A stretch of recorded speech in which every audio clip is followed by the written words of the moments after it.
If you've got gutter screens like this on your gutters and you're wanting to take them down, I'm going to show you how to get those off. You don't have to, but I'm taking these and labeling them so I know where they go, just in case any of them are cut. So what you're going to have is you're going to have probably a couple screws at every one of these laps. We're going to take those out.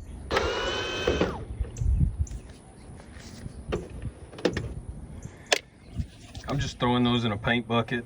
Hang on to them. Now these are really easy to get off. You can see they just slide under the shingles like that, but they are kind of clipped here on the gutter. So what you're going to do is you're going to take a putty knife or something like that and just push back, and you can see how those separate.